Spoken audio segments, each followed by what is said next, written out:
Saludos desde Guatemala. My name is Zoe Golubneva and I did WEM in 2019 and I was sent on mission to Chile, Santiago de Chile. Hi, my name is Nicolas Rodriguez. I worked in field and protection. I was deployed through the ERT to Brazil, to the Amazon region. Hello, my name is Dalia Atalla and I am Assistant Donor Reporting Officer in the Beirut operation in Lebanon. And on the beginning of October 2019, I was deployed to the Niger operation to support with the L2 emergency in the Maradi region, support with the reporting, communications and external relations. And I stayed there for almost 3 months.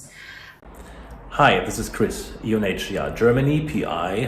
I was for 2 months in Bangladesh, in Cox's Bazar and Kutupalong. Hello, my name is Anna. In terms of what I would have liked to have during the mission, I was very lucky because I was at a guest house, so we pretty much had everything that we needed.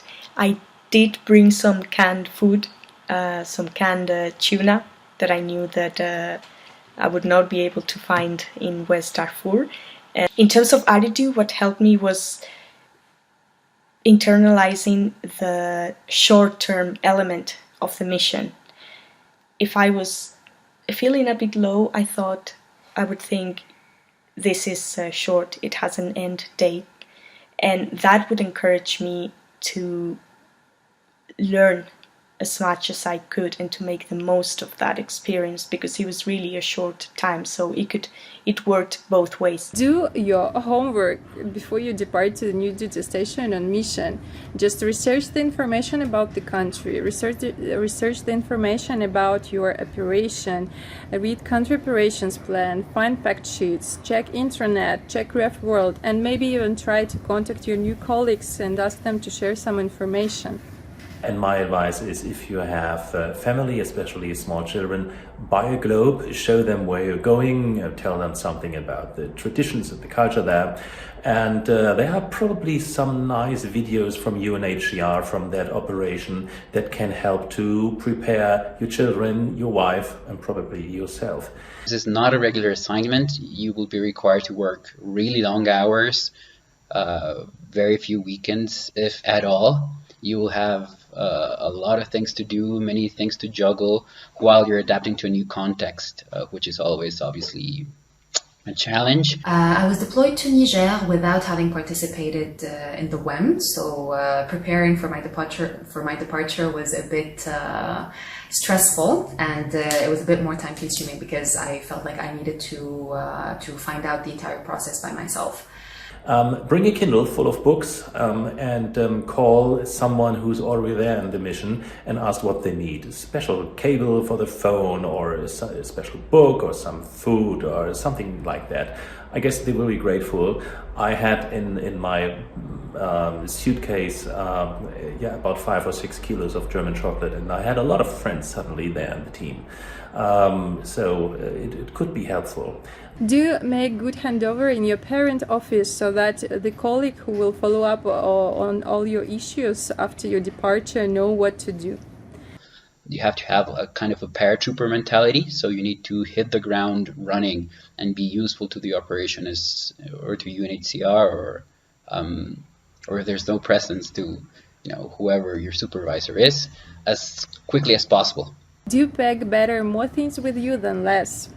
For example, if you go to a capital A or B duty station, then it's fine. But maybe if you are in a complicated duty station, C, D, E, it will be more difficult to find for you even simple things.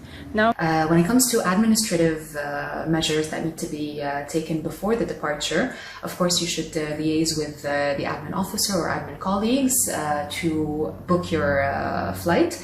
Make sure that your travel authorization is updated, and also make sure to get a month worth of DSA in cash before you leave, because that way when you get to the receiving operation or the receiving country, you will have enough cash to be able to afford accommodation and food while you communicate with the colleagues there for the payment of the remainder of your DSA. But it is very important to have cash on you once you get to the country. Now, in terms of packing, it is very important to pack an emergency kit with you with all the different medicines that you need and additional medicines that you might be in need of in the country and that you might not have access to. So you should really prepare this emergency kit before you are deployed. That way it's on standby. And of course, it goes without saying, your entire vaccination record should be updated. And you should always have the vaccination card with you because depending on the country that you are being deployed to, showing this vaccination card is or could be a requirement for your entry.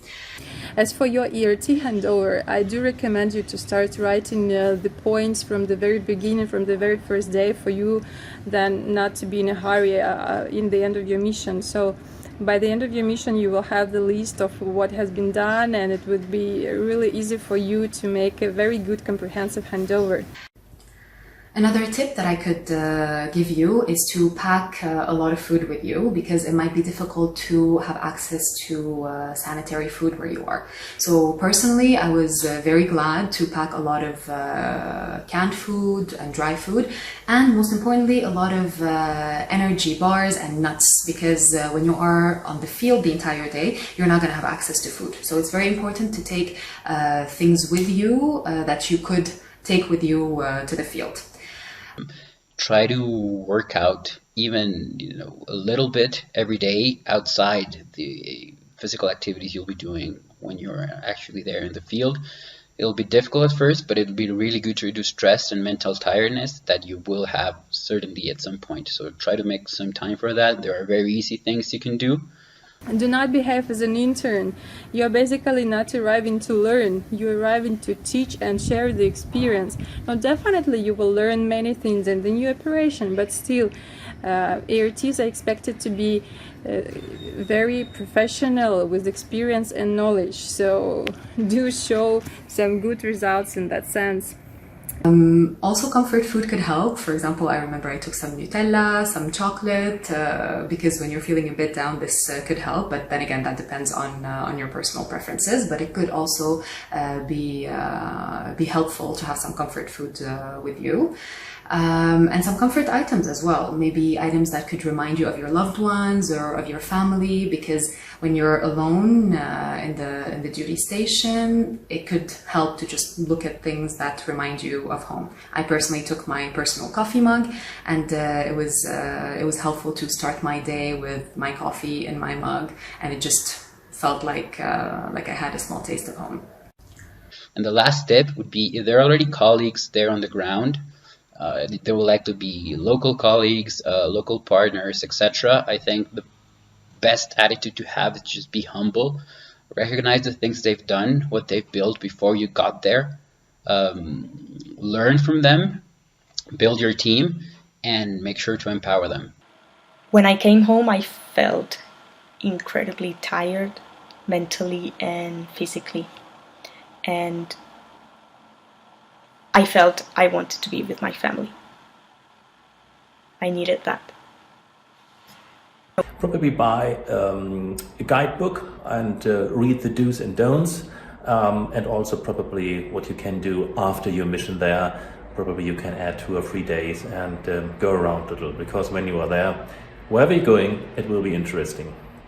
Good luck. I know it might be very difficult both physically and psychologically to be on emergency mission, especially if it is for a long time and without R&R. So you should just remember why you are doing this and remind yourself that what you are doing is really important. You are making a change. You are being part of the frontline staff that UNHCR deploys to emergency situations to really help those most in need.